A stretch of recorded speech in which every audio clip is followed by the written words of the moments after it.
man, I feel it's like a rock star.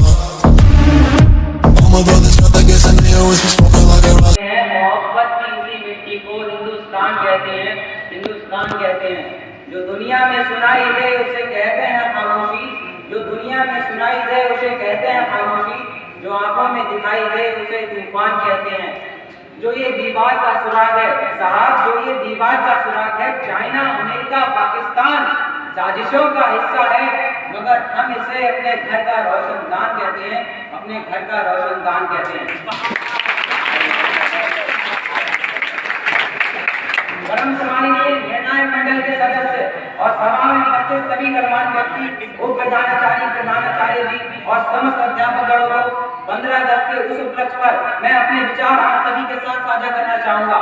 आजादी का असली मतलब वही समझ सकता है जिसने कभी गुलामी की हो। यूं तो हम सौभाग्यशाली हैं कि हमने स्वतंत्र भारत में जन्म लिया। यूं तो आजादी की लौ 1857 में ही जल चुकी थी, जो विशाल बनकर हमारे देश को 1947 में आजाद कराई। प्राचीन, मध्यकालीन और वर्तमान भारत के उदाहरणों से स्पष्ट करना चाहूंगा कि जब हम तरक्कियों के फेरों में फंस गए थे, तब रंग ने बसंती चोला की एक आवाज पर टोलों के टोले उड़ाते थे। लोग मर जाते थे, मिट जाते थे, फांसी चढ़ जाते थे, वो भी अपनी देशभक्ति साबित कर रहे होते थे, क्योंकि ये उस दौर की देशभक्ति की कसौटी थी। उसके बाद 62, 65, 71 के युद्धों में अपना सुहाग गवा देने वाली औरत, जब घर के हालात ये हो जाया करते थे कि प्यार भी भरपूर गया, मांग का सिंदूर गया, नन्हे नौनिहालों की लंगोटियां चली गई, छोटी छोटी बेटियों की चोटियां चली गई, बाप की कमाई गई, भाई की पढ़ाई गई, ऐसा एक विस्फोट हुआ, पता ही चला नहीं, पूरे जिस्म की ही कहीं बोलियां चली गई। और आपके लिए तो एक आदमी मरा है साहब, किंतु मेरे घर की तो रोटियां चली गई, मेरे घर की तो रोटियां चली गई। वाले हालात पैदा होने के बावजूद भी एक माँ अपने बेटे को सरहद पर दुश्मनों की धज्जियां उड़ाने के लिए भेज दिया करती थी और खत लिखाकर भेजा करती थी कि अम्मा ने खत लिखा है बड़े ही चाव से, पुत्र मेरे न घबरा जाना, 1 इंच पीछे मत हटना, चाहे इंच इंच कट जाना, चाहे इंच इंच कट जाना। ये बेकार पूरा परिवार अपनी देशभक्ति साबित कर रहा होता था, क्योंकि उस दौर की देशभक्ति की कसौटी थी। लोग मर जाते थे, मिट जाते थे, फांसी चढ़ जाते थे, तो वो भी अपनी देशभक्ति साबित कर रहे होते थे, क्योंकि इस दौर की देशभक्ति की कसौटी थी। उसके बाद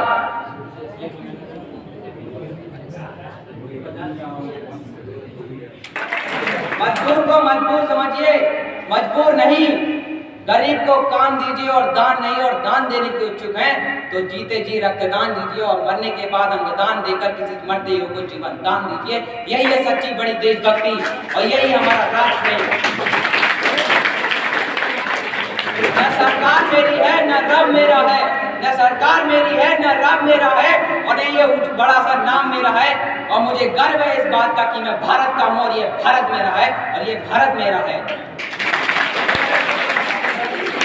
अपने राष्ट्र, अपने देश के लिए समर्पण का भाव है देशभक्ति, और हर देशद्रोही के जीवन में आने वाला तूफान है हमारी सच्ची देशभक्ति, ताकि हर देशद्रोही ये समझ सके, अगर तू परिंदा है तो ये आसमान तेरा है, अगर तू दरिंदा है तो ये चांद तेरा है, भाईचारे से रहना है तो रह इस सभी पर, वरना ये कब्र भी तेरी है और ये कब्रिस्तान तेरा है।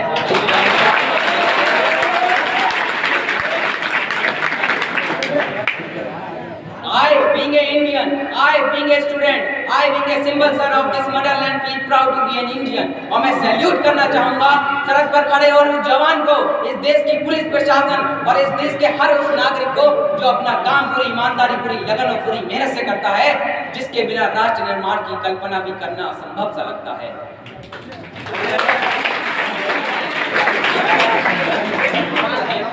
और इसी के साथ मैं इस देश का युवा, भारत का युवा पूरी जिम्मेदारी और पूरी लगन के साथ ये कहता हूँ।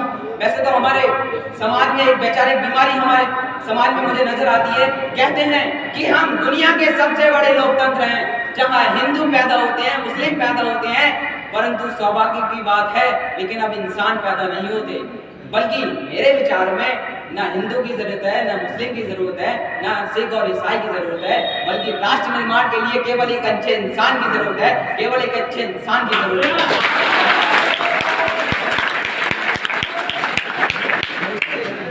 एक देशद्रोही से ज्यादा देशभक्ति तब आहत हो जाती है जब एक बेटा अपने बूढ़े माँ बाप को वृद्ध आश्रम की चौखट पर छोड़ाता है।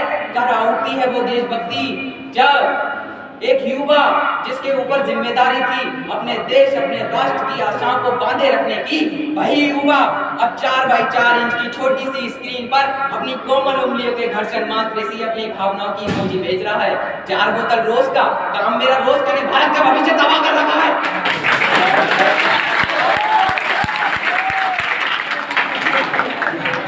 हमने ऐसे समाज में जीते हैं जहां पत्थर की मूर्त को लगते हैं 56 लोग और भूखे नंगे तड़पते सो जाते हैं लोग, भूखे नंगे तड़पते सो जाते हैं लोग। गरीब को काम दीजिए, दान नहीं, और दान देने के इच्छुक हैं तो जीते जी रक्तदान कीजिए और मरने के बाद अनुदान देकर किसी मरते हुए जीवन दान दीजिए। यही है सच्ची देशभक्ति और राष्ट्र प्रेम।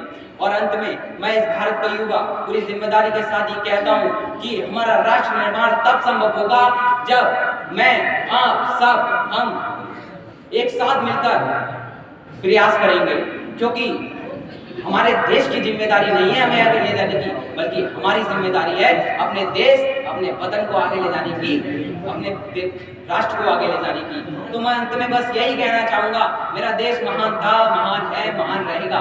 मेरा देश महान था, महान है, महान रहेगा। होगा हौसला सभी के दिलों में तो एक दिन पाकिस्तान भी जय हिंद कहेगा।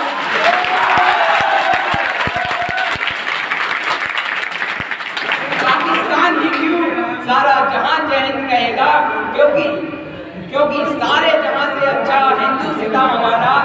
हम बुलबुले हैं इसलिए ये गुलिस्तान हमारा, ये गुलिस्तान हमारा।